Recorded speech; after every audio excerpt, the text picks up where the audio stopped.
Hello, everyone, and welcome. Let me move my mic there to another episode of Stu and the Nunn, trying to get my lineup. And wow, we're episode 343, and this is our post-election 2024 special.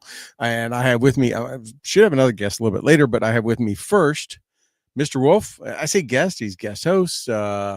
He's been on here a lot, and a guy who has been super connected to the campaign, helping out with part of it. You can see that Trump Vance sign up there above that flag behind him over his right shoulder. So I want to welcome you, Wolf, back to the show. Thank you, sir. And we got a lot to talk about tonight. Oh, yes, we do. Before we get into it, though, I want to recognize a couple things. Recognize our sponsors. It's Marvita Sport Fishing, still says Red Rum. Toby has been super busy with a big fishing tournament and has not got me new logos. So Marvita, and he was going to try to make it tonight, but they are in the middle of a tournament. Gear for Grunts, Alpha Elite Performance, where you can get your 10% off, or I think 15% off at Alpha Elite. Just got me some new shipment in the other day. BooHammer.com, and all our great sponsors and friends. And also, want to call out before we get going too far. I'm wearing the Trump 2024 hat. Hat means a lot. I wore it on the day I voted. And the last head it was on before that was my father's on the day he passed. He was wearing this hat when he passed. And I still have the I voted sticker on there. And this is where I had not worn it at all until I went and voted last week. Whenever it was I did voting.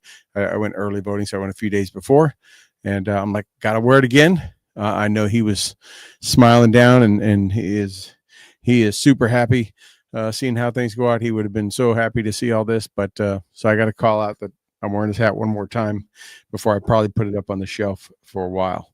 But yeah, this is it means a lot. But hey, man, you have been running. We've talked to you a few times during this campaign where you were when you were doing stuff, helping out with different events. That's where you get the sign at and all that kind of stuff. And you have now, it's all over. All the hard work is paid off. All the flying around, everything you did. And how does it feel now, Wolf, to finally get some sleep? Yeah, the last several events that I did were all-nighters, literally where you worked until 3-4 o'clock in the morning, went back, got a shower, maybe caught an hour nap or something, power nap, and then right back out to do your event. It was some long hours on several occasions. It was a lot of fun. I'd never done anything quite like that. The closest was when I was protocol chief in Iraq, setting up things, but nothing like this. Now you worked for the administration before.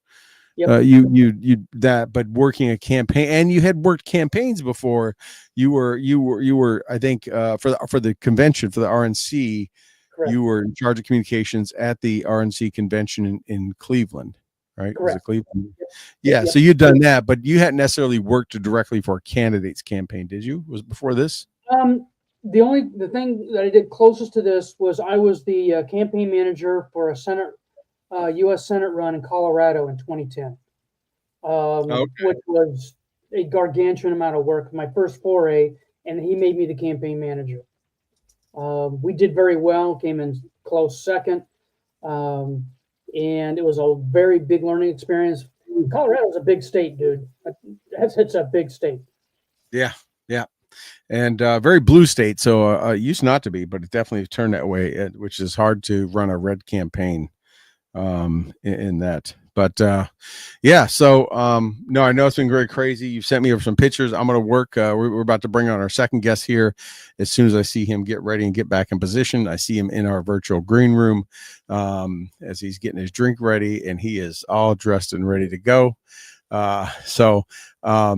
I'm going to put some pictures together that you shared with me from the campaign, some kind of behind the scenes, or if you were watching shows back in the day, behind the music.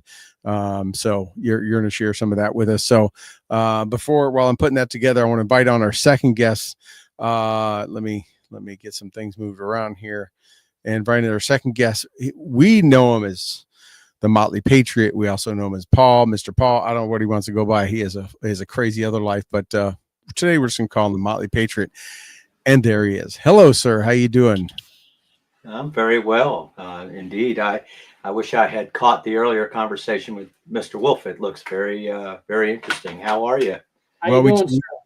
we just started. You guys are not far from each other. You're both in the great Commonwealth of Virginia, and so you're not far. But we just came on, and so it's Oh, good. but yeah, Mr. Wolf did work in the campaign. He worked a lot of events, and he would text me and say, "Oh, we're gonna be in Grand Rapids. I'm going to be in this city, and I'm here 2 or 3 days ahead of time." And he would send us all this. I'm going to share some of those pictures in a little bit, but Mr. Motley Patriot, I guess I just call you Motley Patriot, Paul. I don't know what to call you. Uh, it's I take whatever I can get. Can I just call you the MAGA elf? I mean, I call you the MAGA. Yeah, the MAGA, the Christmas elf, who MAGA. actually made a visit over there in Virginia Beach the other day. Yeah. So why don't you give our viewers and listeners who just tuned in a little bit of your background and kind of how, what your connections are. I mean, besides you being very connected in politics in the Virginia area and a huge historian in the Orange County area, just kind of what some of your connections are to this. You've been very active in campaigns recently. So my original connection was when I moved to D.C. in the '70s with my father when he retired from the Air Force, and my uncle was Department of Commerce, and I was always hunting. He was a officer in the Army, a tank commander in Korea, and so my dad moved here after he retired from the Air Force, and I spent a lot of time hanging out, hunting with a lot of military brass. So I've kind of been in the orbit of people that are either on the Hill or so it's a very comfortable place for me to be in Washington.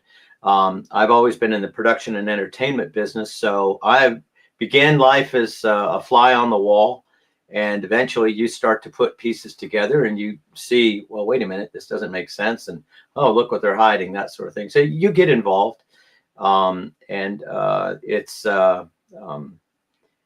you can only sit by and watch things kind of get off the rails for so long.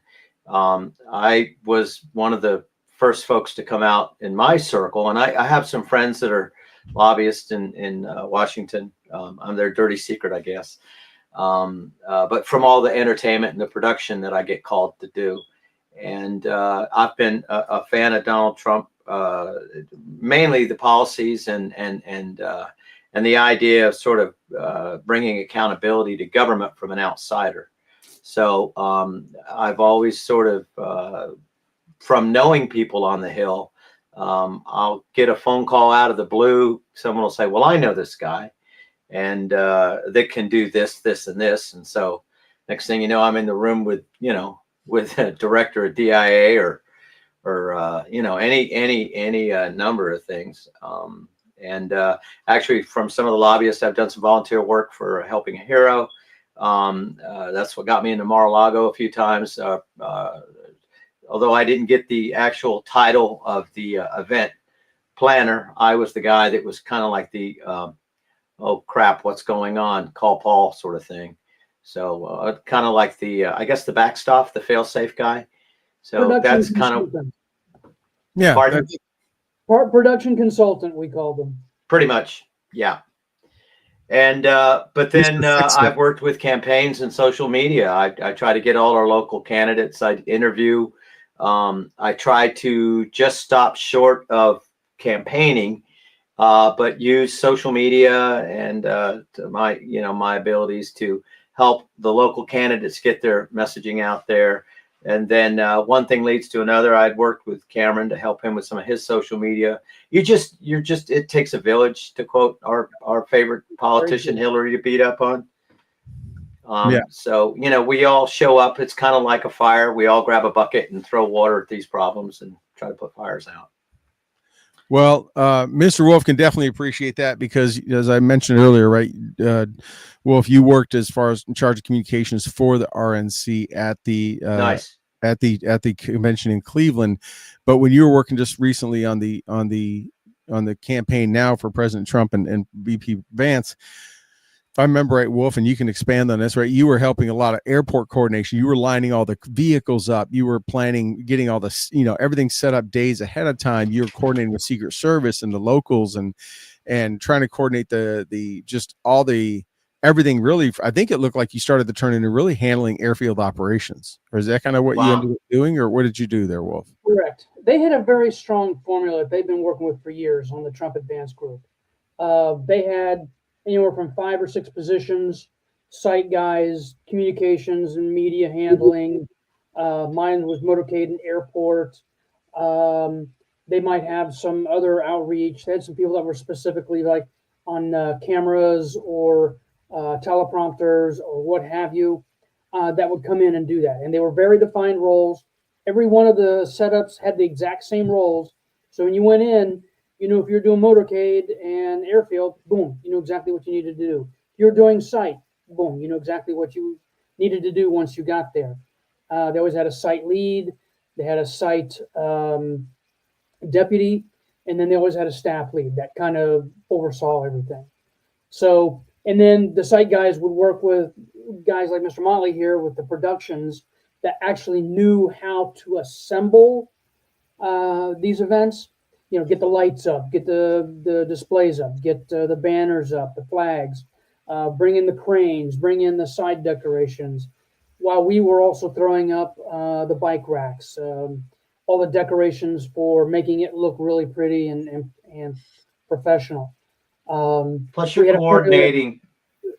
I'm sorry? Well, you're coordinating a lot of that with Secret Service, where you set that stuff up to block sight lines as well. They had sort of a, I wouldn't call it a veto, but they had a strong recommendation capability where if it just didn't meet something, standoff distances that they needed so that people can't reach the guy, etc. And, you know, where's his walking movements? You know, they had a strong eye on, you know, where's he walking to? Who's got line of sight of that? All that kind of security stuff. And since I used to own an airline and, you know, a ton of years in the military, I've done a few convoys and motorcades a few times. So it was very easy for me to work on that elm. I did site once. Don't like it. I'm too old for this stuff.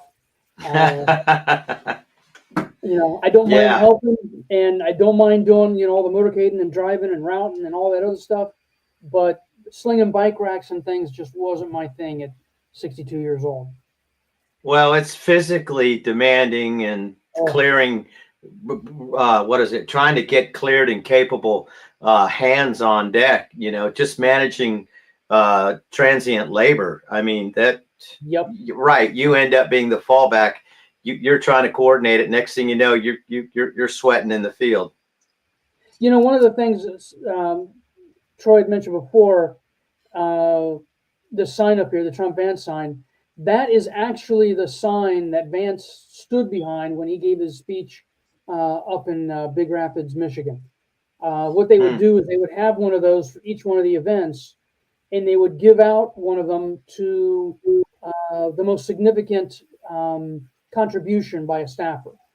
It was seen to be something big, since there was only one. You know, that's the only one you got. So they would hand those out, and I thought it was kind of strange that they would here, take this sign, carry it through the airport, hope nobody notices. I want to know who got the first Butler PA sign. You know, it's a really good question. That is a very good question. It may have been that little short Secret Service agent when she was done trying to figure out where to put a pistol. She probably went over there and grabbed it and said, "I need to secure this." I'm thinking they scrubbed it all and it all got burned in a pile. When they were cleaning off the roof. You know, yeah, when they were cleaning off the roof, they just burned everything back. Yeah. Well, you guys ran a magnificent campaign. Just from the periphery, how I saw it, and it was.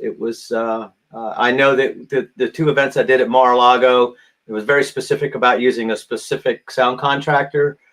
So when we would come in there, can I mention their name? Frost Productions. Guess I just did. Great company. Very, very. Everyone that I ever bump into in the Trump organization, the emotional IQs are good. So you can work with people even in difficult situations. Yep. There always seems to be, you know, you can have a conversation around something that might be difficult or challenging, but everybody's Johnny on the spot. That's always been my experience in that organization. 100%. Yep. Yeah. You know what I noticed about the teams I was working with, I was the oldest by 2 generations. You know, most Wow. of them I can combine 2 or 3 of them, and still not as old as I was. And they had a lot of responsibility putting them together, a lot of energy too, I might add. Some of them have been doing it for a couple of years. Some of them had been doing it for maybe 6, 7 months, but they'd been, you know, selected because of their leadership qualities, and they were doing very well. Mm. Yeah, I've heard that kind of like I guess the culture of the Trump organization is to not micromanage everybody, get somebody qualified, and you would assume they could get it done. That's why you're paying them, kind of thing. Yep, that's exactly right. It was. It takes courage. It takes courage. It takes courage to run an organization like that, and it takes courageous people. I you got to have a lot of trust, right? You gotta have a lot of trust, because they're out there representing you and represent, you know, they could screw it up just as well as they could do it well. And so you're trusting them to be your ambassador, right? And not create a news headline event that's negative. That is for sure. Yes, you had to have, like he said, had a good emotional maturity, Yeah, high emotional IQ. I didn't see any. Not a lot of purple hair on deck, right? No. And a few kids that could use a tour or two in the military, you know, that deserve to kick in the pants a couple of times. But for the most part, they were great people. Yeah. And the production business is a curious thing, because it's kind of a quasi art, but it's not really. It's in the art. You're dancing in that realm with a lot of creative people. But at the end of the day, I was kind of impressed, because what you said earlier, it's all figured out. They know where the pieces of the puzzle go preemptively. They've kind of, I guess they rehearse those, or they've just done it enough and have enough consistency with staffing that you have this sort of, you have this inertia of a well-oiled machine. I bet we see that for the next 4 years. Yeah, I agree. Yeah, for sure. Hey, I want to get on a couple topics here. And I got a few tonight. We'll run by you guys, and we're going to definitely show these photos. I got them ready to go here in a little bit, that some behind the scenes photos you shared with me, Mr. Wolf. But, you know, one thing, I don't want this to come across the wrong way, because I am not that. You guys are much more smarter than this than I am. And both of you have worked in and around. Both of you have been to Mar-a-Lago and that kind of stuff. And I just am just an outside observer who lives vicariously through guys like you. But one thing I understand is data, and one thing I understand are numbers. And, you know, I think I almost had to see if I could got Rob, our unpaid producer, to go back and find it. But I know about 7 weeks ago, I think, close to 2 months, I was on this show, and I said it on the show, and I wish I'd wrote down when, but I was like, mark this day, whatever it was. And I'm like, mark this time. I'm telling you right now, I see it being a landslide. And I called it not because, and I was very clear when I said it. I said, I'm not saying this because this is what I hope to happen. Obviously, it is something I was hoping to happen, but I'm like, I'm saying this based on the numbers I see. And what I did is I went back and looked at some numbers. I'm going to share some tonight, but I went back and looked at some numbers. One thing I looked at was when they were polling the swing states in 2016. I kind of consider 2020, and I'll explain a little bit why later, but 2020 was bad data, right? There was nothing you could trust in 2020 for a lot of reasons. But in 2016, when the media was surprised, and one thing I heard was some people within the campaign in 2016, the Trump campaign, they were surprised they won. The media had done so well at pushing the narrative from everywhere that Hillary's going to win, and they seem to have numbers behind it that everyone kind of took it as gospel. I relate it to the imams and the madrasa. I mean the imams and all that stuff in Iraq and Afghanistan, who just say the same thing out of the blue loudspeaker over and over, that the people just believe that, oh, the Americans are going to come murder all of our people and they're terrible because the guy in the blue loudspeaker just keeps saying it. Well, the blue loudspeaker now is the media. And when you looked at the numbers of the swing states, Hillary was leading 3 to 5% a couple weeks prior to the election on all the swing states. And it kind of supported everyone saying she's going to clean house, she's going to win, blah, blah, blah. And then when I was looking at the numbers, you know, around the same time, which was, I guess it was about a month and a half prior to the election, it was around the same time as Hillary. And I was looking at Trump at the time, either neck and neck or maybe within a point or so behind Harris on that. I'm thinking, and he won when he was 3 to 5 points behind, and now they're side by side. And one thing I know about pollsters from my own experience calling to here at the house and everything is that they have always missed the silent majority. It's what they missed in 1980 or 79, which is why Reagan won by a landslide. I think about 3 weeks ago, I started saying, I think it's going to be a Reagan landslide because they were missing the silent majority. There's one pollster who said the way the polls, these pollsters work, he said, they call the same city, they call the same numbers over and over, which is why you saw go from 45.8 to 46 to 47.5. They were just calling the same people. Like they were, like say, they were just calling Minneapolis. They had a rotation of numbers. They called in Minneapolis, but they weren't calling anywhere else in Minnesota, right? Or they were calling Green Bay, but they weren't calling Sheboygan. They weren't calling, this place or that place. And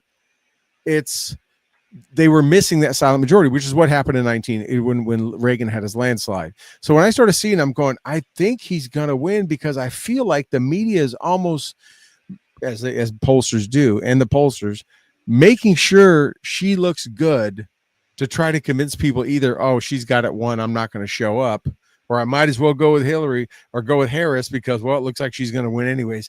I really think the media made that same mistake again, and the pollsters made the same mistake again, that if they said it enough that people are like, oh, screw it, why even bother? It looks like she's got it, and go along with it. But yet a second time, it failed.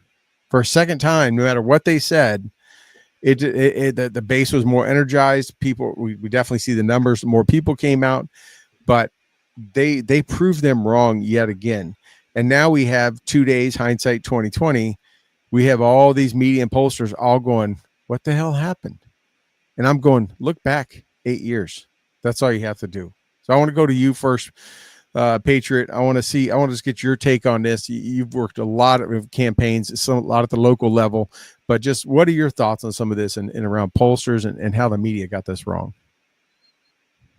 So my sort of overarching concern all along was that you just didn't know what was going to pop up in the next news cycle.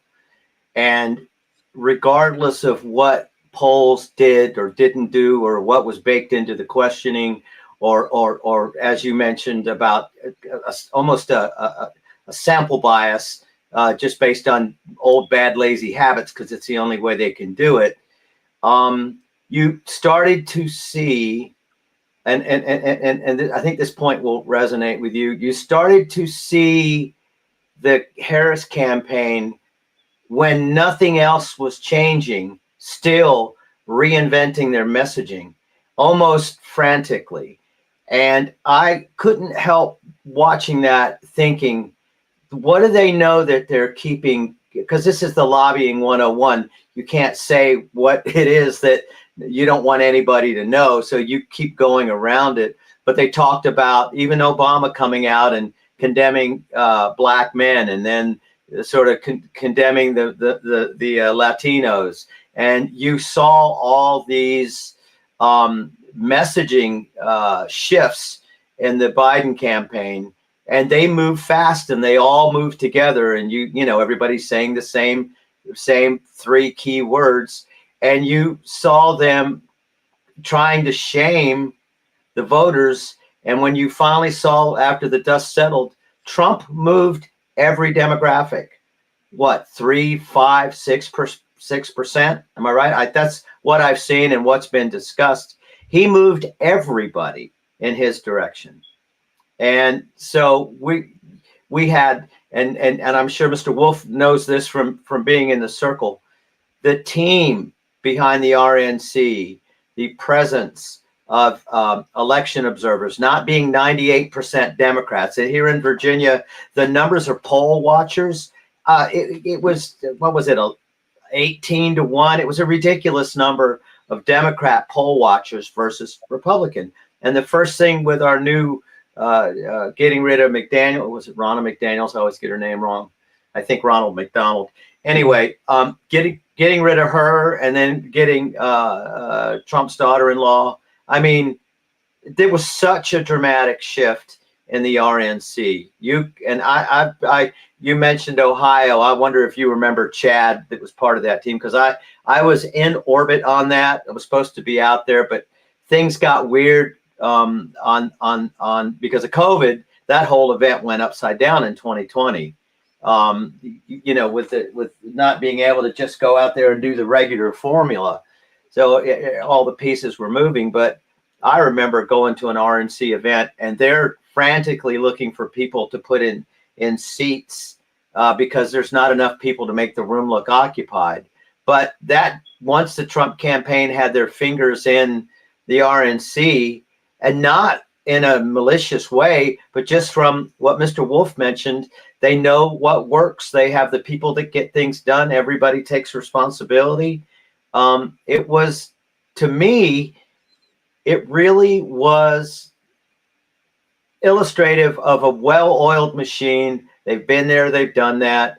And regardless of the messaging on everything, I think you could actually see that the effectiveness of the Trump campaign team was bearing fruit just by the reaction. In other words, they were controlling the behavior, I would argue, of the Democrats' campaign almost from the beginning. Even though you couldn't counter message them, it didn't matter. They were it was kind of like the deep waters that were moving the pieces. I mean, I feel like the Trump campaign was playing Machiavellian 5-dimensional chess, as opposed to the RNC before playing a really bad game of blind checkers. Well, one thing real quick, I want to jump over to Wolf, but one thing you mentioned was that, it was almost kind of like the Democrats were on their heels, always reacting to him. And what we saw now, I think what we saw the last times, which is he lived rent free in their heads, right? We saw that with Kamala. She couldn't talk without saying his name at least once every 20 seconds. And it was almost like, yeah, they may have controlled the narrative or controlled the messaging because they had the media in their back pocket. But when it came to an event happening or anything like that, it seemed to me they were always responding to him, right? Everything. Yeah. Yeah, absolutely. And also the dog to your vomit biblical verse, it seemed like when they couldn't quite figure out how to deconflict their new strategy of the week, they would just go back to the orange man bad messaging. And that worked forever until it didn't. And right. You could see, I remember watching some of because there's a lot of contributors on YouTube, and it was basically, there was a lot of young African-American men. They're going, yeah, we know Trump's a racist. Okay, we've heard that since 2015. Trump's not a racist. I want to get banked like Trump has. It goes back to these alpha men that want to be successful, and they see Trump going up against the lawfare. And oh my God, what Donald Trump had to go through, sitting in those courtrooms, quiet suffering, that judge, who you can't look at that and not go. I mean, if you try to give it every benefit of the doubt, you just can't walk away from that and not see this kangaroo court problem. Yeah. Let's hold on that, because you gave me another topic I added to my list, which is the legal cases and what comes with them. So we're going to get to that, I'm sure.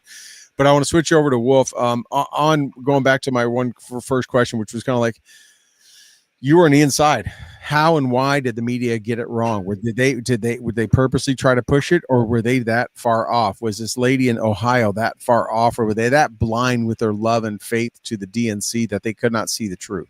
What is your thoughts? Yes and no. The yes is they are blinded by themselves, the only lights that they're trying to shine on it. But you got to understand one thing. What is the goal of the media? Make money, get clicks, get the visuals, get the viewers, period. Nothing else counts. Don't have a good Q score, you're gone. Don't have a good recognition, you're gone. Can't use you. Well, maybe CNN or MSNBC can use you. But the biggest thing is they've got to do something that keeps you interested. If they had come out and said, you know what, Trump's going to walk away with this, we think he's going to come out 3 points ahead, and they keep saying that because it's true, they knew it ahead of time, they knew it was true. But if they kept parroting that, nobody would watch, nobody would care, nobody would come out. Why would I enter? Why would I pick up that newspaper? Why would I click on that news channel if they all said the same thing, that, oh, he's going to win anyway. Okay, let's go back to what we're doing. No, they want to keep you engaged. They want to try and keep you entertained, I guess. So that's what they're going to do. They're going to come out with that. That's the only reason that Iowa poll that was showing that they were saying he was 10 points behind, that's the only reason it got mentioned. It was such an outlier. People wanted to hear, oh, okay, why would somebody say it was 10 points behind? If they'd have said it was 3 or 5 or whatever, blah. Nobody wants to pay attention to it. So they've got that in their heads. They've got so much going on that they want to ignore. They don't want to talk about. The investigative side of being a journalist is gone. Our good friend Susan from SOF Magazine, who's been a journalist forever, this tears her up. She has very few of her compatriots that are quote-unquote journalists anymore. They just don't work hard enough to do it. And it's not just because some of them don't want to. Many of them enjoy that. But their publishers and their editors don't want them doing it. They don't want to have to deal with it. Nope. Let's go to our advocacy journalism, our advocacy positions, and we don't have to worry about that. We can write whatever we want. We're now, pushing positions, not facts. See, that leans into that failing up. I posted this on social media the other day, that the culture in the Democrat Party is, and there's been books about it, how a lot of the IC community leadership, there's all these different areas where people fail up. Your job is to make your boss look good. And you can't actually, how do you go in and break a story and bust up the narrative that everybody's, because when you see every mainstream media outlet using the same words, the same nomenclature, it's there's no room for someone to be a journalist. Even if somebody tried to figure it out, how does management ever, how is it ever built to let that happen? And I say that kind of falls in line with stay in your lane. And I've seen it in so many walks of sort of like higher education instructed managerial class, that you really have to keep your head down and stay in your lane. If you're a troublemaker, it doesn't bode well for you in career. And I can't dismiss the fact that culture doesn't exist everywhere. And that's kind of where the going forward with Donald Trump, going forward with Elon Musk influence, going forward with the Kennedy influence, the VP Shannon, I can't always forget her name, but all the people that stepped up and finally said, you know what, I'm in with Trump. These are the people that stand up and that don't keep their head down. These are people that they're in the business of standing up and go, no, this isn't working, because they are their own bosses and they're not accountable to anybody. So it's almost like the decision tree of management is structurally broken. They weren't trying to curry favor with Trump because they needed something from him other than his policies. They probably didn't like him as a guy. I don't know. Because they're all strong type A personalities themselves. Sure. But they liked his policies. They liked what he wanted to do. They understood what he wants to do.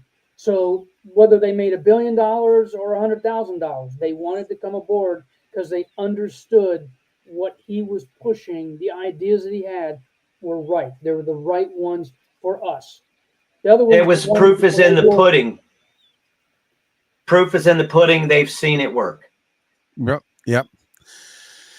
That is for sure. Yeah. So I'm going to see if I can make this work. If I can, I'm upload. I want to show some numbers. I talked about numbers a second ago.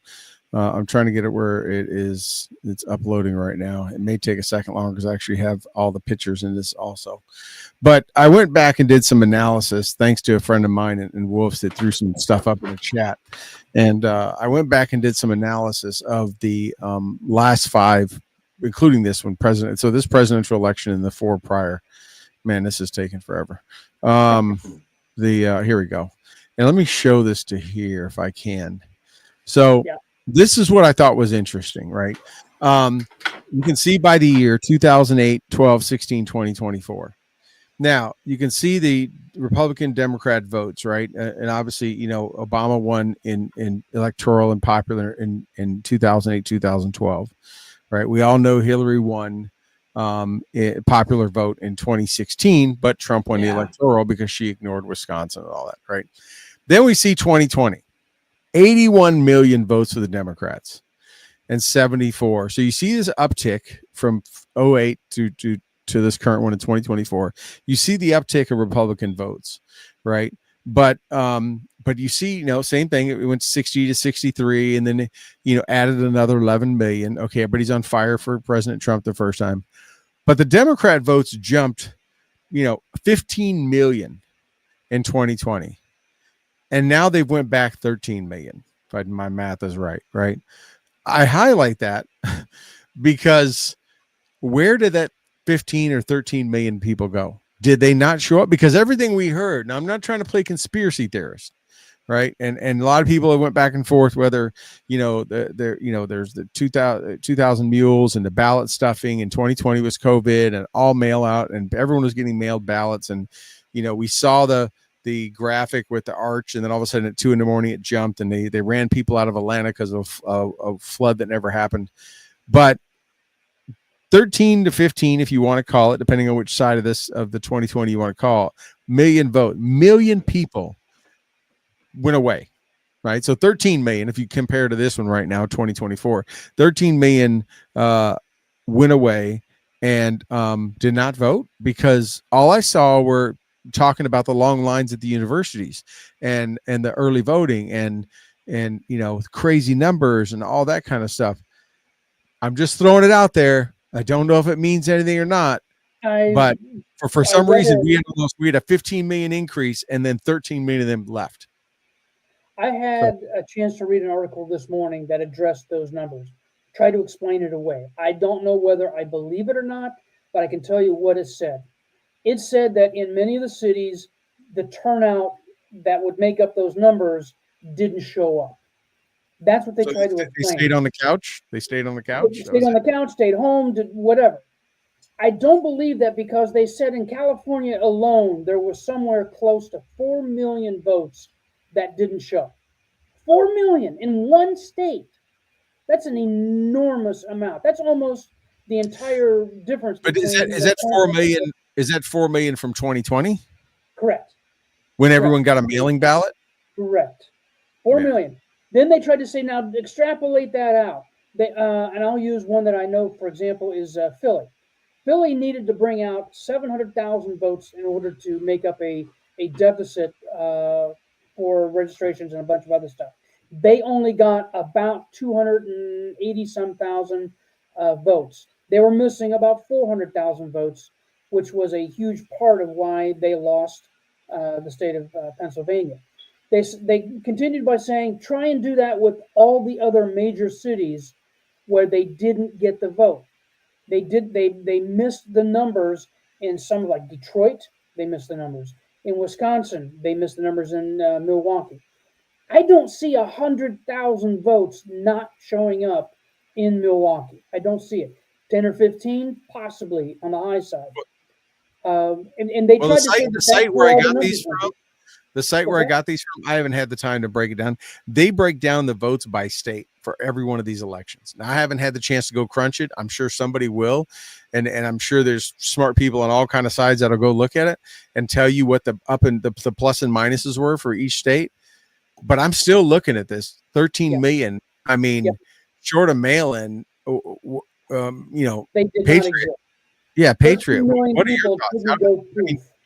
Patriot, what did you see in Virginia for polling places? What did the lines look like there? Did it look like it was not as much as 2020? We were heavy in Virginia from my experience in small local. I was also at the Jen Keegan campaign in Virginia Beach. I think it was Monday evening. This week's been a blur. But she had a great turnout. You had Speaker Johnson came out. There was all hands on deck with a lot of your House members. We had the governor, Youngkin, was flying around. I mean, everybody was all in on this. Governor Youngkin, hats off to him and his team. Just the Republicans were working so hard. Everyone was motivated. But I want to back up to one sort of small point. when you talk about the numbers of Democrats, and then I like my camera here, Democrats, Republicans, I think it's also more compelling if you just look at the total voters, period, and forget everything else. And the conversation that I've heard people say is that that type of deviation from the norm with that number of voters, how do you explain that? Where is that facilitated? And is it just because of mail-in voting? I mean, how do you make suddenly such a jump that is statistically, and I remember everybody saying, this isn't statistically impossible that this happened. The dilemma is that you have the COVID. And so it's such an outlier. It's the Black Swan campaign. They changed so many rules so fast. In Pennsylvania, they changed the rules without approval of the legislature, if I'm not mistaken. They're doing this under the authority under COVID, and so all the rules changed. So I really hate to go into this and tell you. It just doesn't work well to try to really sort of say what this points to. Not showing up there is they're not showing the independent voter. If they had, where's the numbers for the independent voter? That's just two of the parties. Independents make up a substantial amount. They were big numbers this cycle. Well, these are I believe these numbers, I got them from the presidential, forget whatever website I got them from. These numbers are who voted for each candidate. So that's independents. This is the votes that each candidate got. That's why right now, the 2024, that's why right now Kamala got 68, Trump's at 72. These are roughly, right? Some of these are rounded. I rounded them. I wasn't going to go into the specific. So these are the votes they got. So that's even what you talked about, the numbers, even the percentage that Trump got in 2020 from 2016. But you look at the candidates we had between McCain and Kerry and all that stuff, right? They weren't showing up, right? Obama held true, right? He's 69 in 08. Well, guess what? We all know that many who thought Obama was bringing hope and change, and his young, articulate, sharp-looking young black man from Chicago, and everyone came out and excited, and he played those cards to get the votes. Well, comes 2012, a lot of people realized he was full of shit, and he just did not produce what he didn't bring anything. He really didn't help out for the inner cities. He didn't help out for the low income, the minorities, and everyone. He left his own base at standing at the altar for sure. Right. So he had a 3 million drop, right?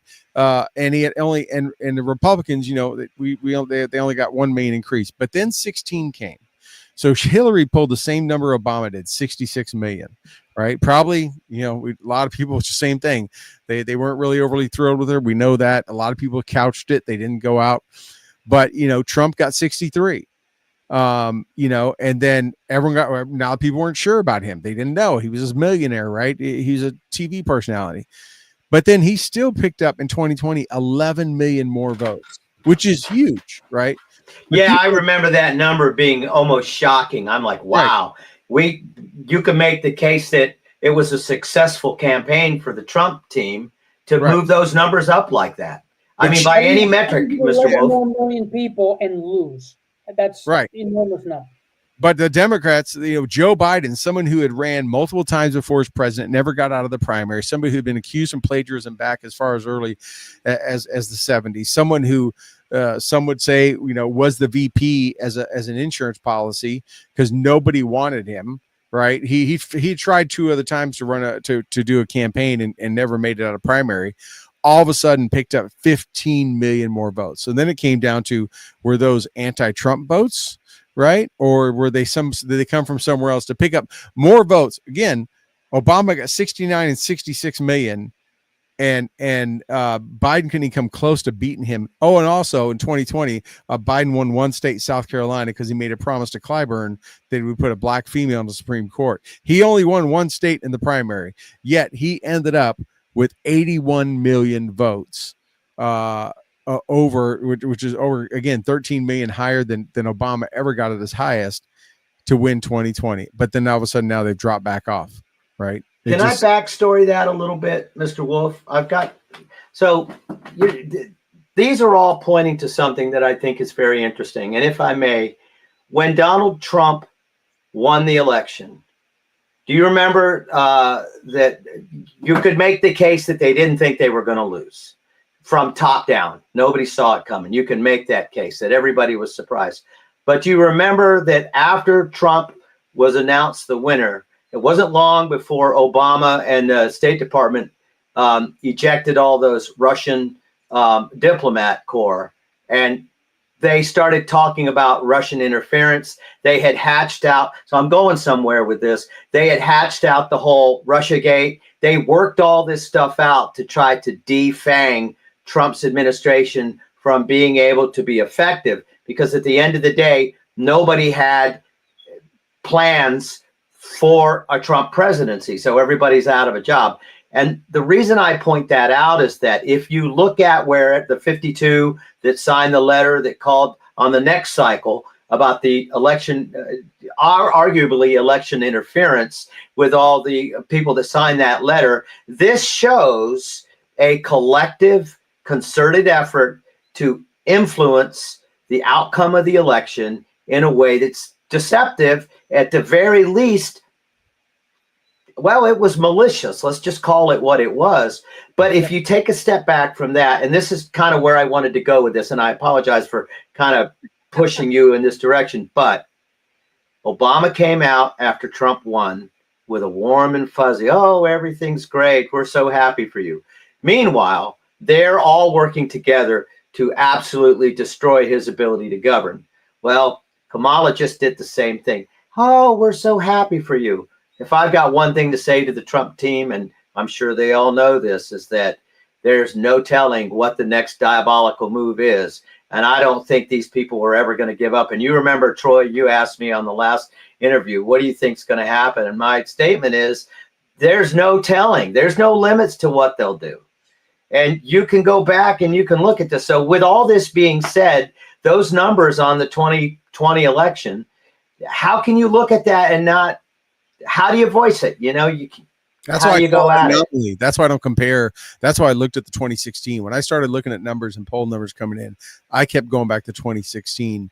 And because honestly, I considered because Kamala couldn't even get, she was the first one out of the last primary.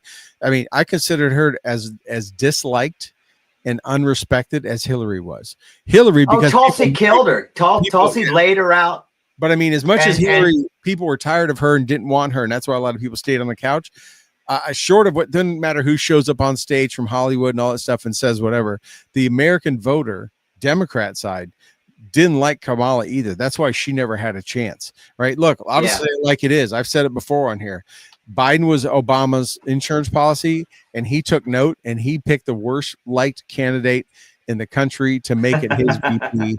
Because he needed an insurance policy, right? So that's exactly. I can't see Biden being that smart. I think there's more people that make these decisions.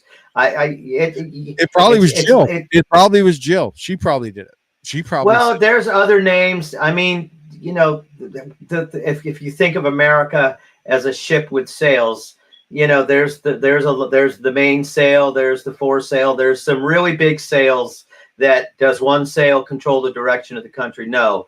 But you did, as the tree is bent, so grows the tree, and it's hard not to see just very Herculean powers moving through government. You would hope that there are powerful people moving through government, and as you mentioned with the Trump team, you have so many smart people in there. Well, the Democrats, there might be some goofy, emotionally, stunted voters, but at the top of the food chain, is Biden did not have a lot of people around him that had been with him and loyal to him for a long time. His cabinet, his administration was made up of Obama people, right? It was Obama's third term. Yeah, exactly. So it wasn't his. He didn't have people from the 70s that have been by his side the whole time, except for his wife, right? And maybe a couple others, but he surrounded himself, and that's why it's considered Obama's third term, right? He pulled the strings. Yeah. When Obama told Clooney, the names. Obama told Clooney to write that op-ed. Newland, Rice. Right. When Obama told Clooney to write that op-ed, let's put the nail in the coffin. That's exactly what they did. Yeah. And now today everyone's blaming Clooney for that. But hey, I want to get into, speaking of that, Clooney and that kind of stuff. Next one, and we'll start with you, Patriot. Right? I don't know what you guys have seen, but I mean, besides it being for me personally, it's been a great week ever since Tuesday, and I've just been on cloud nine, which makes me even more excited and gets me happier is watching the left meltdowns. There's nothing better than watching Kimmel cry and watching watching Waltz cry and watching all these late night people freak out and Maddow have a temper tantrum. The videos coming out on TikTok and everything else. I've shared a few with some people that I've just, these young ladies, mostly young, early 20s girls, just bringing up their phone and just screaming into pillows and meltdowns and crying. The liberal tears just taste so good. They just go down easy. What are your thoughts on it? Is this just showmanship to get their 15 minutes? Or do you think these people really believe that, they're all going to get rounded up and put in internment camps like January 21st? Is that it directed at me? That's to you, Patriot. Yeah. Do you think this is all legit? No, so I'm going to go back to what I said before. I think moving forward that the Trump team, I know people on the team, I won't mention names, but I know everybody was there election night with all their dry cleaning done and everything in cabinets and ready to go. I think that I could give a rat's ass about any of them. I'm excited about the Trump team moving forward and governing this country and undoing. I'm going to be 64 tomorrow. I got my birthday present of Donald Trump. So I'm totally stoked. The people that I've spoken to, the people that I've worked with in campaigns in Virginia, we have some very smart people. Cameron, you talk about Senator Bryce Reeves.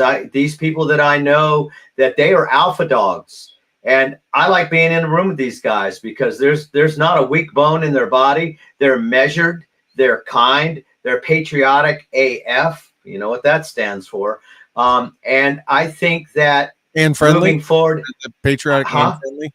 Patriotic and friendly. The people that are on the Trump team are in it for all the right reasons. Right. And so I'll give you a thing. I wasn't in the army. I wasn't in Fallujah, but I'm pretty sure you didn't stick around to listen to people crying when you were clearing out a town of dangerous operators. You know what? Moving forward, if there's anything that I hope the Trump team gets out of this, is that the only person looking back is the guy that's looking back, ready to take care of anybody trying to snipe the team from behind. I think that the biggest problem that I'm worried about, we had the trifecta in 2016, and the Speaker of the House, everybody. They don't want you to govern. I make the point that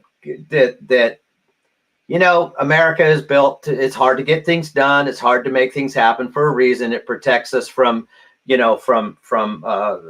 anarchy, and I think it protects us from going too far too fast. But I think right now, and my hope and my prayer is Godspeed to the Trump team moving forward.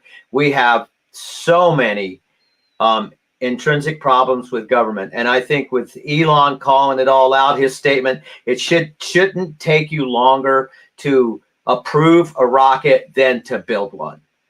And he's building this giant rocket that goes up, the defense loves him, 250 million tons anywhere on the earth.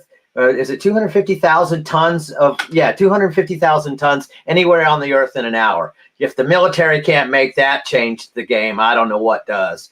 Yeah. So, with guys like Elon and what's moving forward, and hopefully the Trump team, I don't know how you're going to manage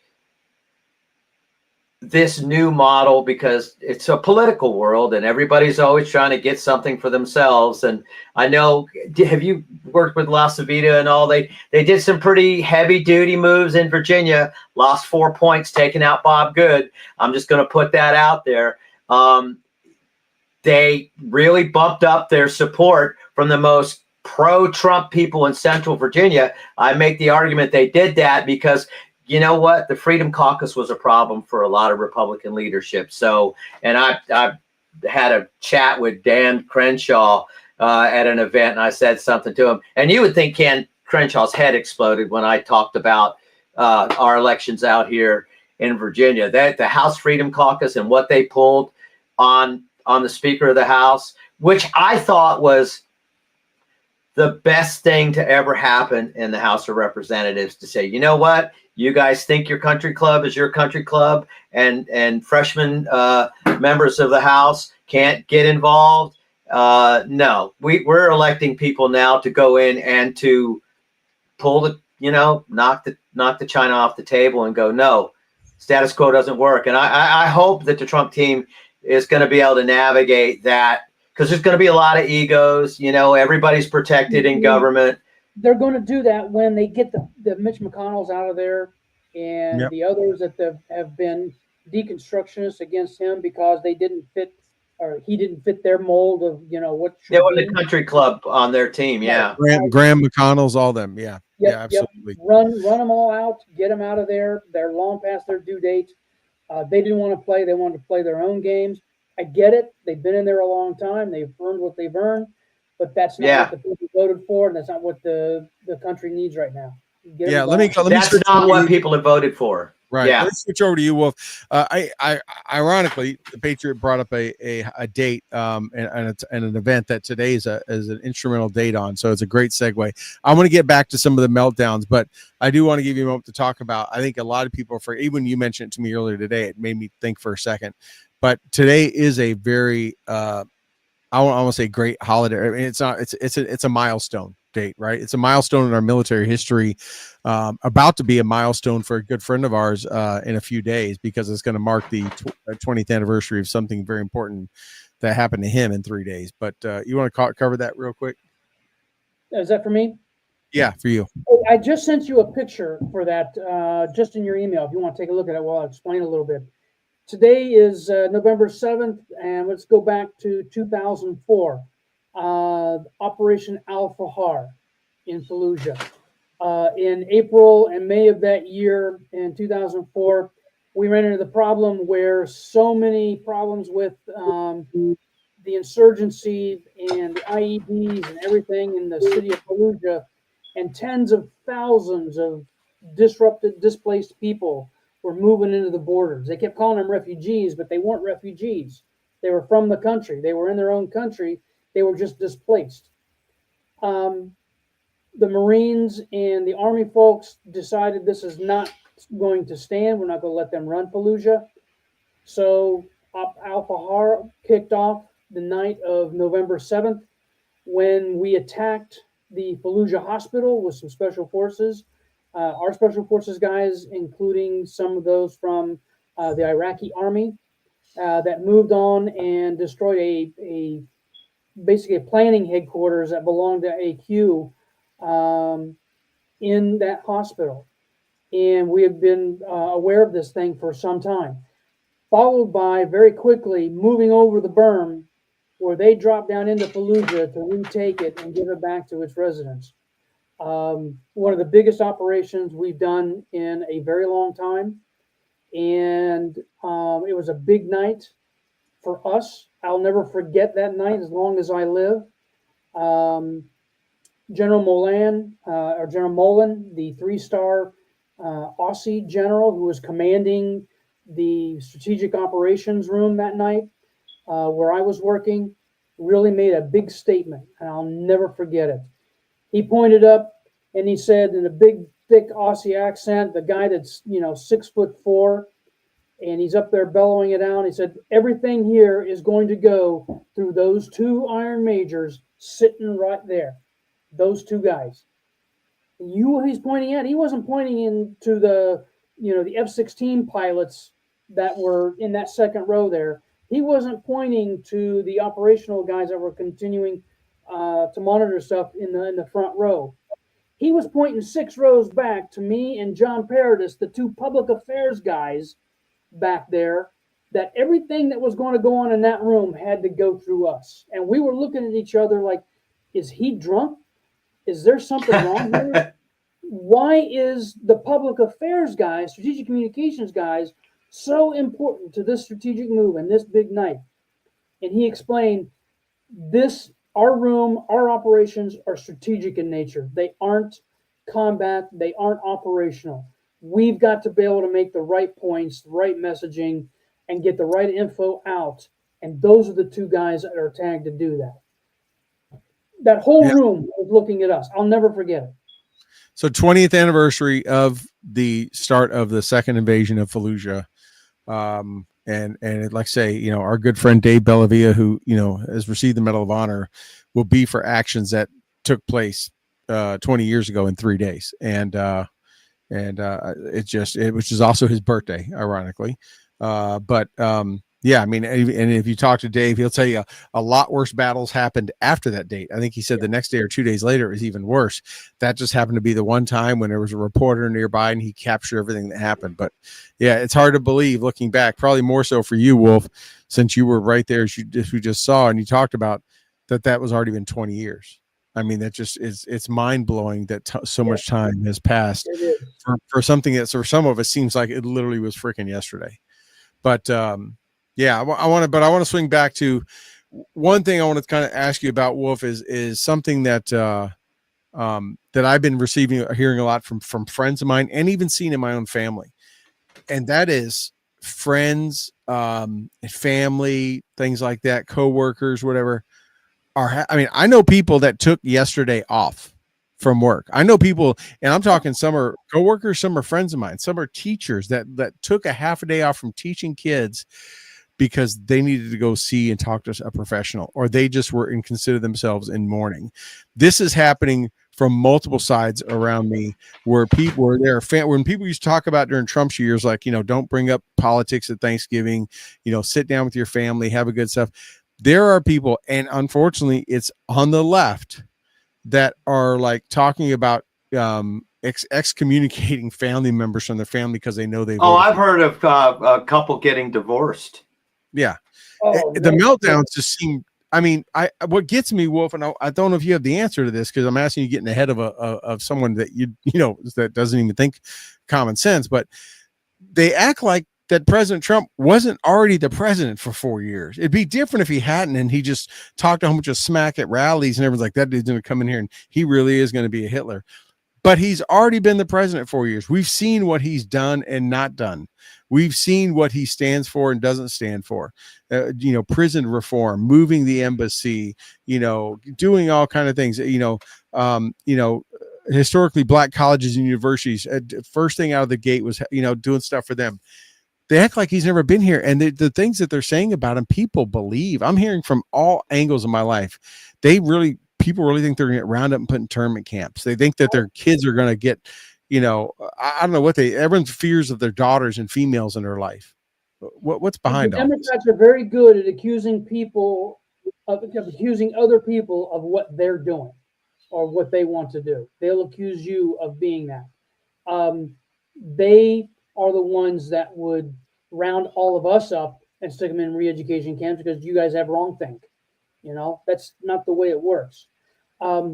They are unhinged. I think they've got mental issues, most of them. I think it was a survey that came out medically that middle-aged white women have the highest level of mental issues that they seek health care for. At that age, don't know why. Too many cats, who knows? But these people, they're unhinged. I was going to ask Patriot if he's seen or heard of anything in our area about disruptions. Troy, our good friend from up north that moved down south, was telling me that there's lots of chatter out there. In fact, he was just sending me some stuff saying be careful. We both are kind of the opinion that there wasn't anything going on election night because I think they're going to wait for the inauguration. That way, it's going to be an insurrection framed event. I mean, framing Trump for it after he takes off. Yeah. Well, you know, so I saw, I'm always watching, you know, troublemakers online. It's better than watching, what is it? Hollywood Squares in the 70s. It's a hoot, showing my age. But it's awkwardly quiet. Yeah, that's a And good way to put it. That's a very good way to yeah, put it. it's awkwardly quiet.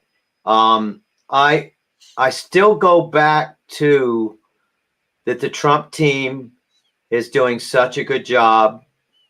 They know that just everybody knows what the game is now.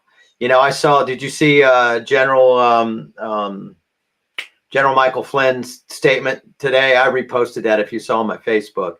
Yeah, you go to Twitter and look at General Flynn's posting. My response is revenge is best served on a cold plate. There's a lot of, we know their game. There's I always joke, I say, the CIA loves chaos because in chaos is opportunity. I think the Trump team managed the chaos, and I think so many people are have a handle here. If we get blindsided by anything, it doesn't matter because we've got qualified managers that can just go, okay, that's nice. How do we triage this? What's the next step? This is the culture of meritocracy, where if you're good at what you do and you can, maybe you make some mistakes, but you learn from them and people know your value. I think that we're in such, I think if not for 2020, we wouldn't have the Trump team of 2024 that is prepared to really go in. Popular vote. We won a popular vote. We have so many people in the military. If you've seen some of my Rumble videos, I've got stuff on Rumble that I couldn't put on YouTube. We had a lot of the folks that were fighting the vaccine mandate. Brad Miller, if you followed him. We have all these patriots that the military, and you look at whatever the military leadership is now. There's a lot of people that are telling their kids, don't join. Now's not the time. This is not a place to be. It's toxic. There are just so many things that we can fix now. And I say we, meaning everyone that's vested in making this country better. I don't think if we would have won 2020, it would have just been more of the same chaos. But you guys were able to get so many pieces in play, the networking of patriots, that all the involvement in the campaign of 2020, then the 2022 midterm, and then everybody. I see so much interconnectedness with patriots now, and everyone is talking to each other. Real quick, Patriot, let me ask you though, you brought up something that made me think. Was the lawfare that we saw the last couple of years would never have happened had Trump still been in office, right? Because they couldn't have touched him because he was in office. The James, the stuff in Florida, the stuff. Do you think the lawfare, because he was away for 4 years and not the president, the lawfare they tried has completely backfired and made everyone realize, wow, this was all just a whole bunch of BS. Like, they just, the American people kept seeing attack after attack. It was one thing for Russiagate and all that kind of stuff and everything. But do you think the lawfare actually completely backfired on the left than it did? I don't think they care whether it did or didn't backfire. It's covering fire to try to drag Trump down. I don't think that. I think backfire. I mean, it didn't get the result. It's not getting the result they want. Not that he won't get convicted, but that it didn't even slow him down.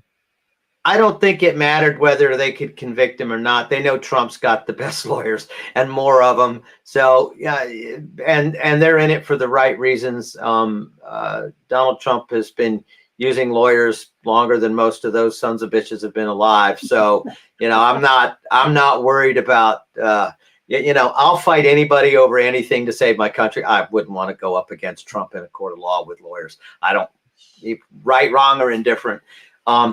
But you're right, and I'm not trying to dismiss your point. I'm saying that I think the American public has really gotten to the point where it's all noise. I think what they really did when they went after, and they just don't seem to, back to the dog to the vomit, they don't seem to get it, that the more they beat him up, the more people have sympathy for him. And, there's a meme circulating on social media now that sort of calls out Trump for some of his moral shortcomings. And they go, and this is the same stuff that brought us Psalms from King David. He's he's a man said dirty things on tape. He's been divorced. You could sort of, none of us are perfect, but the messaging of Donald Trump, oh my God, the white women who probably just need to get laid and they wouldn't hate Donald Trump so much. Oops, I said it out loud. Do you It's think all he's more noise now. relatable because his faults are out there, and do you think, are you kind of saying that because he's done all these things, like I said, he's fallen short in a lot of areas, just like most people, just like everyone else has, we're all faulted. Do you think that makes him more relatable? Because I've always questioned, how could he relate to them every day? Well, the church ladies can't stand him because he's not, because the idea is that if you did this, these are all unforgivable because they all, they can't get enough Prozac to get them through trying to find something to be upset about. I tell everybody right now, you probably want to invest in pharmaceuticals and people that are manufacturing the latest SSRIs, because it's not nice to say that, because mental illness is a real thing. I would hope that, and this I think is how Donald Trump's and I can't speak for him, but I'll speak for what I hope as a citizen. I think that there's enough people with their head on their shoulders on his team that, so Health and Human Services, I think that we need, DOJ needs to be fixed. State Department needs to be fixed. The Fed needs, you could go down the list.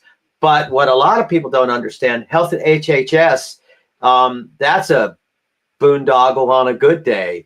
And I'm hoping that, and this is kind of the thing that a lot of the military, we had these really courageous, you guys in the military, you're going to carry guns, you're going into fire, but when you're getting shot from behind by your leadership in the military, because you're saying, wait a minute, I'm not going to take this vaccine. It's not, I don't think it's a lawful order. You talk at Brad Miller, and then you see a lot of these people that the stay in the lane military types that are all kind of circling the wagons so that they can get a pat on the back from their boss because they stayed on messaging and stayed in their lane.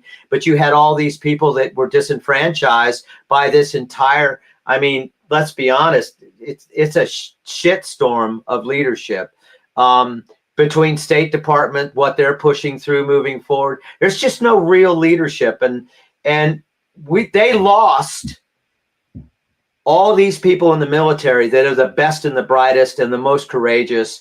That the ones that are willing to go, no. They collectively, they bullied them just like liberals do. They tried to shut them down, and those people didn't go home and cry and get a job, at McDonald's, they all got involved in politics. You look at guys like Nick Freitas. You look at guys like Bryce Reeves. He's Army Special Forces, I believe, Green Beret. Anyway, he's a badass. Cameron, Navy SEAL, worked at State Department on security detail, and then in Israel and some other places, and then went to Homeland Security. And then he left Homeland Security. And I remember Cameron saying that, a lot of the people in Homeland Security, because he's such a compassionate Christian, and he's such 100% solid person. You have all these people that were there to serve, and they all said, sorry, we don't want you. Well, guess where they all went? They're all getting involved in saving our country. They're all involved in supporting the Trump team. So, but for what happened with COVID, again, chaos is a great opportunity to make things so much better if you've got the right people in the job. And I'm excited. I could not do anything else political from here on out and just go fly fishing with Tucker Carlson. And I can bet you can, and you said younger people, if the Trump team can't do this, nobody can. Yeah. All right, I'm gonna switch over back to Mr. Wolf. We got a question from the chat from the Star Major. Just curious, what do you see as the future of the never Trump cadre of the GOP? We just talked about the McConnells and Grahams and all that stuff. What do you think their future is? Do you see them either told to get in line and work with them, or do you think they're going to be Trump and his crew are going to look for other players out there come re-election time? I think their lives are very short-lived. In politics? Yeah. In politics, just to be clear. Yes, very, very short-lived life in politics. We flipped several of those seats that we've gotten rid of them, the testers out there. Yes, he was a Dem, but he was also a hardcore. Let's not do anything for veterans, really. That's really important. Um, in Ohio, where the Republican senator, won that race, getting rid of another one that was nasty about it. We lost Sam Brown, unfortunately, but there's a recount coming. That one's not over yet, and we still haven't gotten the one in Arizona with Kerry Lake, who would also be another strong one. I think getting rid of McConnell is the number one thing that in the leadership of the Senate. The best thing for them is for Trump rather is that gets his cabinet in place quicker, easier, and more assuredly by having a Senate that's going to be solidly behind it. I think we're at 54 right now, and that's what I said the other day was he's going to have a rock star cabinet. I saw some rumors today he's going to talk about bringing some people back. He's talking about putting Pompeo at SecDef, which I wish he'd put Tulsi at. Bringing Ben Carson. Oh, yeah. Bringing Ben Carson back. I hear Rubio is pitching for Sec State. I'd rather see Nikki there, but Trump hasn't called me yet for my recommendations. But if he does, I've got a lot of his cabinet figured out. But with 54, if it just stays at 54. He has got the green light to pretty much whoever he wants is who he's going to get in his cabinet positions. That's and for it sure. will happen quickly. He picked his chief of staff already. Picked his chief of staff. This shows the difference between Trump 2016 and now. And he said this in an interview a while back, which he said, I didn't know anyone in 2016. That's why he hired and fired a lot of people. He didn't know who they were. He didn't know what they were like. He didn't know their morals and values. And he said in an interview, I know now. I know everyone that burned me. I know who my friends are or whatever. And, he picked this lady today who's been in politics since she was in the Reagan administration. She was his campaign co-chair. He called her out the other night when he did his acceptance speech, and he named her today as his chief of staff. So he's already picking, he's lining up and knowing who he needs to get first in place. So it's already looks like. That sets the tone for the type of person he's going to want around him on the rest of the White House staff. Like, here's my chief of staff. Y'all better be like her or be with her, or you're not going to be. That's all there is to it. Right. Can I ask a quick question on that? Yeah. So I've heard that, and this is something that kind of came through on the last election cycle in our 7th, was that the common statement was if they don't have, and I heard this from people that were on the team, if they don't have a history, a political history, they're kind of off the table because we don't know where they're going to go. Are there some new are there pathways for people that may not be political animals, but yet is there a litmus test that's out there for people that aren't your standard go-tos? This is a really good question. I've also heard the opposite in this go around, that if you are political, it's actually not as good as before. They want people with the business acumen, the non-governmental writers that have actually done and worked for a job at some point in their life. They want them to bring that expertise and that ability in. The problem is at the top levels, at the upper levels, those people are very hard to find. They're out there. They want to do it, but they've got investments. They've got things that they have to dump if they want to do it, because being in the government won't allow you to. Yeah. When we went to, it took us months to find a CIO for the VA, because most of the people that have the knowledge and the capability to be a chief and a CIO for a 500,000 person organization, they have to diversify, don't they? They got to take a pay cut. They're taking a big pay cut to be a government employee, even at that level. Yeah, it's a major one. So what's kind of going. I'm just going to start with you on this one. We'll kind of go to the next one, and then I'll jump over and ask Patriot his thought on this. We're about an hour 20 in so far. I don't want to go too much longer, but the mandate, if he wins the House, and it's looking pretty good, he's already got the majority, but I don't know if he's going to get 218. But he's got the House, definitely got the Senate by a clean slate. If he gets this mandate, unlike before in his first one, unlike in Bush when he had the mandate for 2 years.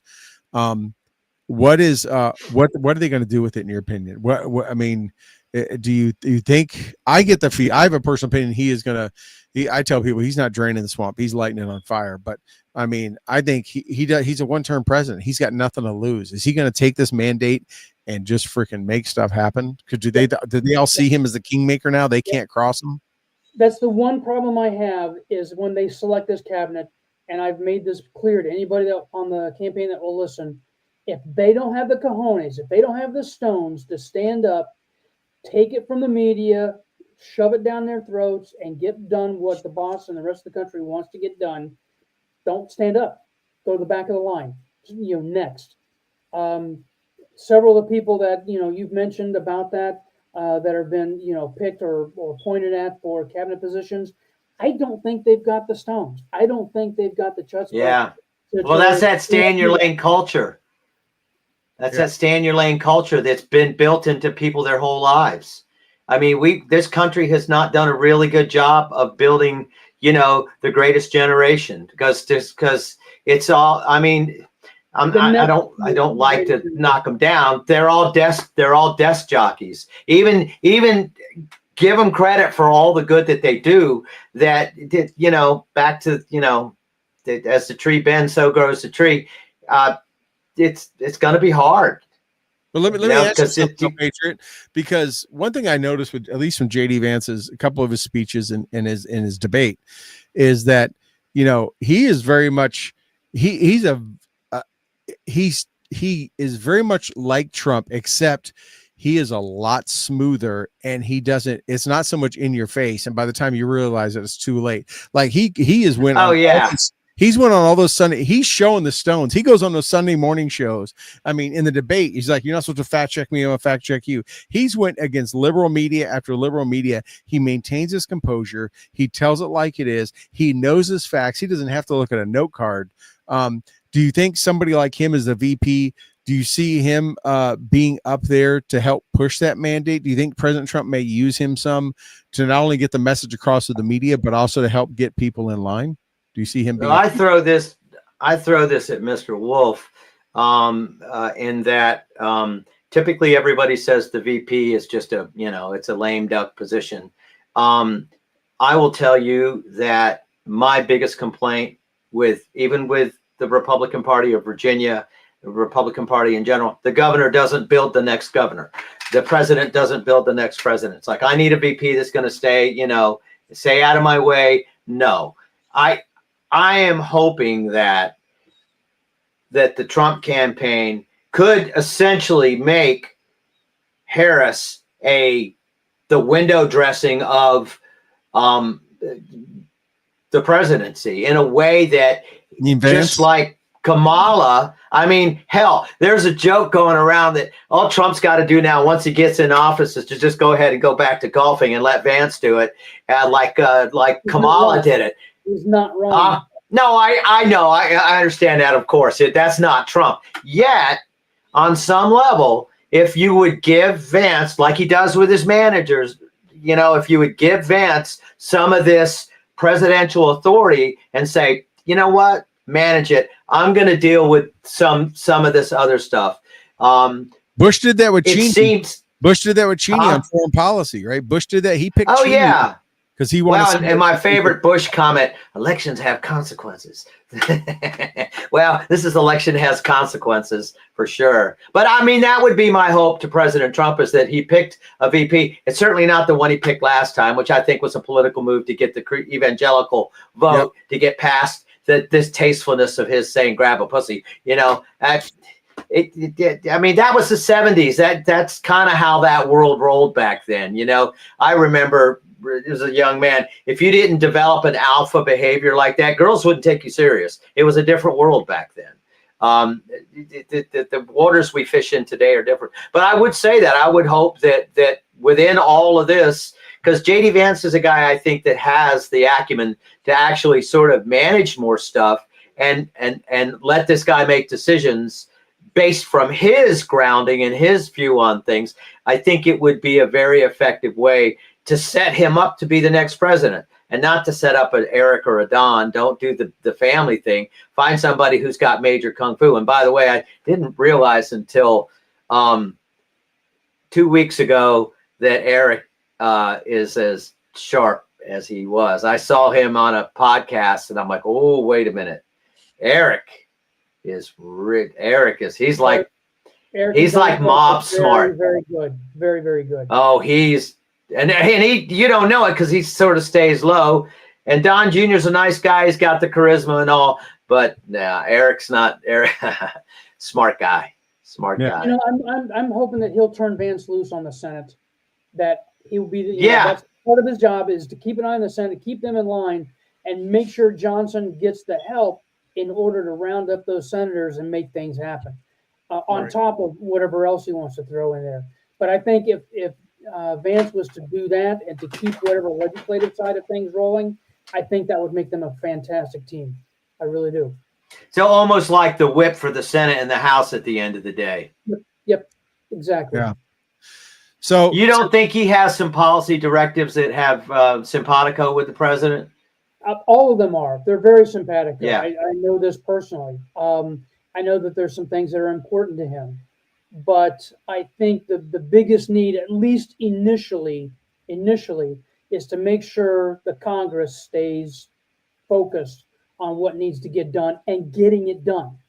They may have. Well, you guys focused on that from day one, getting your turning the House and turning the Senate, going to New York. I mean, you got to give LaCivita and the rest of them the credit to say we're not just going to win, we're going to tee up a really good golf game in the House and the Senate. And even Rand Paul talked about Donald Trump, the president, down ballot, affecting down ballot and all that. You guys did a great job. And I don't mean to interrupt you, but I get excited about what you guys are doing. So please forgive my rudeness. So let me take it over as we're winding down here. I want to go back to the legal cases that Patriot brought up a little while ago. And, we have this now. We're hearing things that Jack Smith is going to be pushed down, but we still have these federal cases that DOJ can get rid of, but then we have the state cases under Lolita James and Fannie Willis out of New York and Georgia. Where do we go? I mean, we're breaking, like a lot of things with President Trump, a lot of precedents being broken, right, for the first time, and a lot of legal precedents having to be evaluated. Well, everybody says special counsel is a way out of that. That's what I'm seeing. But at state cases, right, are those governors now, are they going to get involved? I mean, it's one thing for Kemp, probably easier than Hochul would, but I mean, the federal government has no control over except the fact that they're not going to charge or anything a president as a president, but he's a president-elect, which is new, right? So people are going, is the president-elect now the same as a president? And does that apply? How does what happens with those legal cases, in your opinion, Wolf? Well, go back to what Obama did, the office of the president-elect. Think about it. They stood up, they basically made up out of whole cloth a whole way to stand up and make the president-elect meaning something.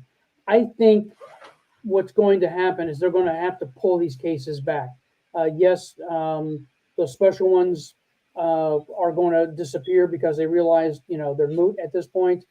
But James, that one, the New York stuff, boy, you don't want to play with fire right now before you get out, before you get that shit in your hand. She got on stage yesterday, just Yes. just in the face of the cameras and saying, well, you're not going to bully us around. You're not going to push. I mean, almost daring or tempting anyone to try to do anything. Right. You have 34 counts. You're supposed to be sentencing on, I think, at the end in a couple of weeks on that. You know what? I'm sure they've got a little bit of federal funding that they have to kind of depend on for a lot of what they do. Yep. Funny what would happen if that would dry up. You know what I mean? Yeah. But they spent that federal funding to prosecute that whole process, did they not? That federal funding, because the president controls where that money goes and when it goes. That's how. How many times did the federal government mandate states change their speed limits? They did it with threatening to withhold Department of Transportation funding, right? That's how they got every state to get in line back when it was the 55. That's how they got states to make sure they changed their drinking age. These were things that are not in the power of the federal government. It's how the federal government controls weapon sales and things like that. There's nothing that says the federal government must control it, but they control it through interstate commerce. Right. Commerce clause. Yeah. So, they still require federal funding for education, for highways, for all that stuff. That is a thing. I guess they can control it that way, but they would have to be in power first. I'm wondering, can they do something before he gets sworn in? If I was Secretary of Transportation, one of the very first agencies I would go after is the California CARB Board, California Air Resources Board, #1 on my hit list. Elon put a thing out today saying that one agency in one state should not be the regulatory god for the entire country. CARB is an Right. example of it. The California Coastal Commission is another one that he was primarily pointing at. But CARB is the biggest one. They make their regulations. They're the reason that automakers have a lot of the expenses and the problems they have in manufacturing, because they make it mandatory for certain conditions to be met, or you can't sell a car for California. And Did the you see automakers have got Duncan? to make it so that they abide by those rules. Find a way to get rid of the CARB, and you can make an example of that. Do you see where Youngkin was able to Jason Miyares separate themselves from that California rule set that was basically telling Virginians they can't? So everybody was jumping onto the California legislation. CARB was one of the proponents of that. That's one of the reasons that was put in place, is they're the ones that push that. And yes, Youngkin is a perfect example of making it go away. Yeah. Awesome. Okay. I want to jump into some of these photos, and maybe we'll have you kind of explain some of them, but these are some that you've shared. Maybe you can kind of give a brief summary of what we see as I scroll through these. And I recognize those dump trucks, so I'll just say that. Yeah. This is one of the motorcades lining up. As we were getting ready to pick up the boss, people have asked me, why do they have all those dump trucks out there? And they work twofold. One, they prevent line of sight where they can't get a direct view from across the airport onto the aircraft. And also they're a barrier. You can't drive through it. You can't fly through it. So, you're not going to go through them and try and hit the aircraft. Right. They do that at DC all the time. Yeah. They'll either use dump trucks or they use tractor trailers or whatever. This one was at the event I was just at. This is a 3/4 scale Mustang, P-51 Mustang. It's an experimental aircraft. They're hand built. The former president signed the tail on this, and I think there's a picture in there of his signature on the wing. There it is. He hand signed that for the guy that owned this, who was a major contributor to him. So I don't know if he'll ever fly that thing again or not. Yeah, that's a signature right there. But you'll have to do the flyover at the inaugural. That's it. Yep. And I go upside down. That way we can see the signature. Yeah, exactly. This is what was called as TF1 or Trump Force One. This is his private plane. It is something to behold when it rolls in. Go ahead and flip to another one that has it in there. This one. This was the biggie. During our last Charlotte airfield problem or issue, the vice president's plane rolled in behind Trump Force One. And that meant that her motorcade also came in the same time Trump's motorcade that I was running was coming in. You're not going to see something like this happen very often at all. Do you think they did that on purpose, or they just didn't know and both just showed up? No, what happened is she came in an hour ahead. We were 15 minutes late. She was an hour ahead. They were trying to prevent an overlap on this because of the motorcade movements and all the aircraft parking. I had 5 aircraft on the ground we were trying to coordinate, including Trump Force One. And then hers, when it rolls in, just like Air Force One, everything on the airport stops until that plane is parked. Nobody comes in, nobody comes off, no other flights, nothing until that plane is done. Yeah, interesting. I remember you said that almost sounds like the FEMA aid in North Carolina. This was Charlotte. This is also another local airport near Charlotte. This one was the last one that I did. Just an example of throwing one up very quickly. I got a call Thursday night at midnight to be there the next morning to put this event on. So they were happening that fast, right? They were like, we need to go here. We want to go there. And everything had to get moved. Big pieces of glass. All this stuff rolled in within 14 hours. Every piece that you Where'd you get your Jumbotrons from? I don't know. There's a local production company that had rolled in because there have been so many events in Charlotte, in that area, North Carolina. They're trailer mounted. They just pull the covers off, throw them up in the air, and that's real sexy, Wolf. That's real nice. I've seen those before. They lift up out of the trailer, right? They kind of just lift right up. And the stands, stands you see on the both sides and in the back, they just fold out. They're 10 minutes and they're up, and you've got stands. And all that local stuff, like the bunting, all that stuff. Were you guys bringing that with you? We ship a lot of that stuff out. They got a warehouse down in Florida or someplace, no, or even some in Virginia here, that they warehouse it, and they just stockpile it and ship it out to wherever it needs to go. And Wow. if they know it's going to be there, they'll drop ship it overnight, whatever it needs to be done in order to get it there. Wow. This was another one in the Charlotte area. This was a huge convention center attached to a hotel, and this was the Faith one that we did. So that's a point of view, right, from what the president would have seen, because that's what the president would be seeing when he was making his speech. That's correct. Right. See the bunting there. I can't tell you how many of those chairs I put out there myself. Oh my goodness, it's crazy. And also sweat equity. Yeah, it is very much so. And it was a massive build for that facility, but it was also a fun one. And let me see if there's any more. Oh, yep. Same one before the crowd got in there. Okay. If you want to go back one for a second, I want to point something out.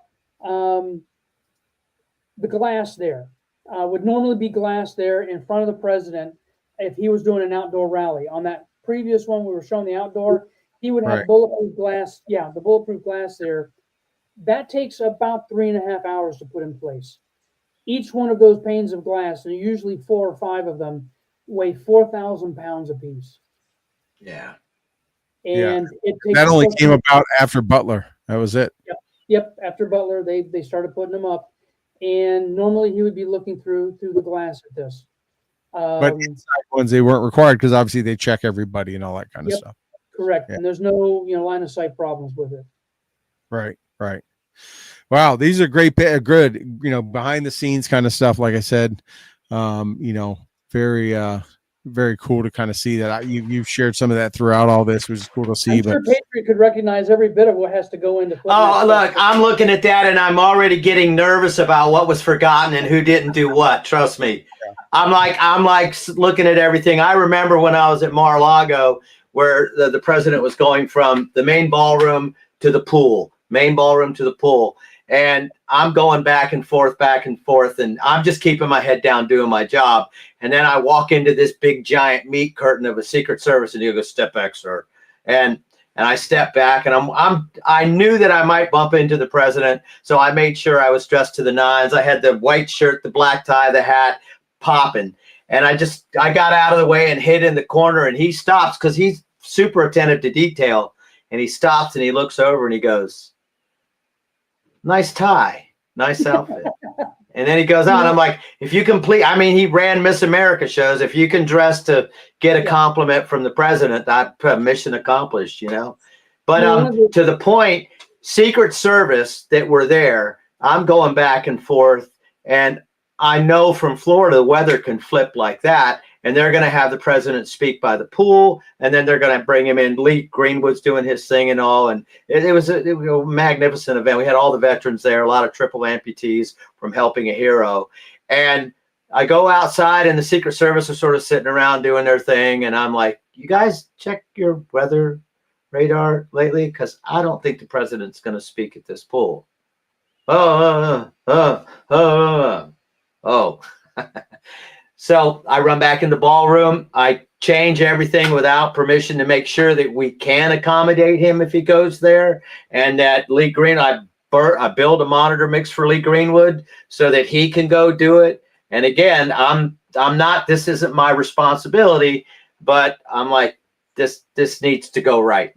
And it's just interesting because everybody has to make it work. That's why I say I get nervous looking at what you've got there, because I'm looking at, I had a cop move his vehicle at the Jen Keegan's because there were 2 cop cars parked right behind each other with an alleyway with cars coming in. I'm like, whoa. Could you maybe move your car here so a car can't go through the barricade? I'm not trying to tell you how to do your job, but and it's not malicious. It's just people, there's nobody with the authority to just ask. And We so had to I can imagine you do a lot of asking. we had to wear special badges on our collars that were handed out by the Secret Service, and they were handed out That let you go everywhere without question. without question. And it said, okay, Yeah. you got, if you're, the rule was, if you were going to be within 5 feet of the president, you had to have a special badge. If you Yeah. weren't expected to be within, reach of the president or whatever, you had a different level of badge. Ours always, because I could be handing something to the president or taking something Right. from him. All right. The fun part, and this is the one that really made me the most nervous, is I had to prep the stuff that was in the presidential limo. The stuff that was his, that he needed to have in the car, ready for when he landed and got in the vehicle. It was up to me. So I would reach in, go into No the pressure. car. No pressure, none. Whatever drinks, whatever snacks, whatever he was requesting, or where it had to go, had to be there, and it had And to those be right. those McDonald's fries and that quarter pounder better be hot. I'm not going to talk about that part of it, but it was always prepped. Everything was always ready. Nice. And I only got one bad feedback once from the president's body man saying, "Wolf, you fucked that one up. Don't do it again." So It feels good though when you get it right, doesn't it? It feels good when you get it right, and you know you're the guy that gets it right. Yep. We know he likes God's chicken. We know he had some Chick-fil-A in there. That's everybody who doesn't like God's chicken, but good. Well, hey, that's awesome, man. Wolf, really appreciate you kind of giving us some of that insight now that it's all said and done. You can do so without, anyone flipping out over it. And really appreciate both you guys. I mean, this was I had a number of topics to cover tonight. We got to most of them. I mean, it's there's no shortage of pontification from talking heads, which I turned us 3 into right now, on news and everyone reflecting and all that kind of stuff. There's a lot of hope and wonderment of what's going to come over next few months. Again, he picked his chief of staff today. He knows what he's getting into, I believe. And I think he is, he's hitting the ground running. I mean, right now.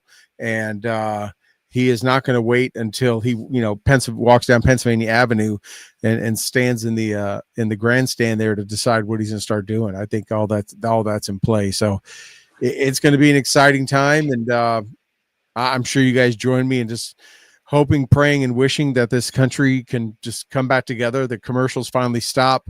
All that can stop. The people that are very upset can maybe realize when they calm down that it's not all that bad, that it's not going to be the way they have been told it's going to be, and that we can just thrive and succeed again as a country. I mean, our stock market's kicking ass, so that's already good. And Bitcoin's going up. By the way, be sure to tell the president's team to do not take any informal meetings with any member of the FBI. I'm just going to put that out there. Did you guys see today that the Hamas has asked and called for a ceasefire already? It reminded me.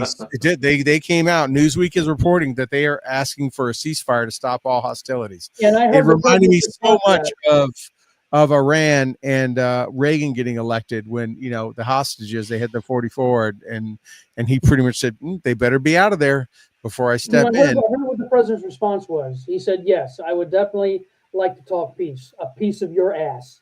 That's what I want." That's what he said? No, I'm kidding. Oh, I was like, damn, that's some good inside info right there. Like, you heard it here first. Wow. No, you're not going to get any breaking of ranks from him. He's got a not NDA that's probably 1,800 pages long. Yep. But I can only imagine. I've told people I just don't think I'm the guy. The Trump team said, "Hey, Motley Patriot, we could use your help on this because we know you get shit done." I'd be like, as long as I don't have to sign any paper, I'll do anything you ask. But that's not going to happen because but I wanted one last thing, Mr. Wolf. What's your first name? John. John, did you, when you were in Fallujah, did you ever bump into Patrick K. O'Donnell, the combat historian? He's a New York Times bestseller. Yes. The combat the official historian worked in the office with me in both Baghdad and Kuwait. Yes. And he also ended up going into CENTCOM for a while, if I'm not mistaken. But he was out frequently with us because I was working public affairs as my main job. at that time. So yeah, he worked hand in hand with us. Absolutely. Yeah, he's got a bunch of books out, and I wanted to also very quickly. I was going to do a quick shout out to Cameron. I know we're running out of time, but I burned it up anyway. I just wanted to sort of throw Patrick K's out there. I'm trying to get Patrick K to come and do a show with you guys. Maybe it'd be neat to get Patrick and some of the other folks from Fallujah on an event. He's a New York Times best-selling author, great guy. We talk now and then. He just did a book on the Confederate Secret Service and Mosby's Rangers and the Jesse Scouts. So he's a phenomenal writer, very well regarded. But it'd be nice you get you three on a show together. That'd be pretty good. I'd be sure to stay away so I don't interrupt the flow of some really cool stuff you guys would be talking about. That sounds awesome. That'd be great. We'll have to stay in contact for sure, Patriot. I know we do. So yeah. Well, when do I get a beer with Wolf in the White House? Hey, well, our good buddy Chris has had a beer with Wolf at his house. So, we got to get you on the invite list there, but we got to get you up. You got to get a little close to DC for that, but I know I'm in DC all the time. I know you are. Constantly. I know you are. I see nothing but pictures of you rubbing elbows with every Republican congressperson there is all the time. So, they can't miss me. No, especially when you're in MAGA the elf costume. There's no missing you. But anyone. Well, and on that note, that means that now that Donald Trump, if you know the backstory, the MAGA the Christmas elf was a house elf for the White House, and the idea is that when Donald Trump wasn't reelected, he had been the house elf since the beginning of the revolution with George Washington, and then when Joe Biden came in, he said, "I quit. I'm done with this." So we'll get MAGA the house elf back in the White House again. There we go. But yeah, you MAGA the house elf and the first lady can unveil next year's White House ornament. There we go. But that's it. All right. Well, hey, thank you guys so much. You could stay on for a second after, but I want to thank everyone for tuning in. We went 1:48 tonight. It was long. There was a lot to cover. I know. For all of you that stayed tuned in the whole time, I really appreciate it. We had some high numbers there. For those that are catching this afterwards, hopefully you liked all you heard and you were able to get through the whole show. This was a long one. But man, it was a crazy last, year or so in re-election season. And who knows what the next 4 years are going to bring. So thank you again for both you guys. Thank you for everyone staying tuned in here on Stu and the Nunn. Be sure to like us on our socials. And we want to wish everyone a wonderful night.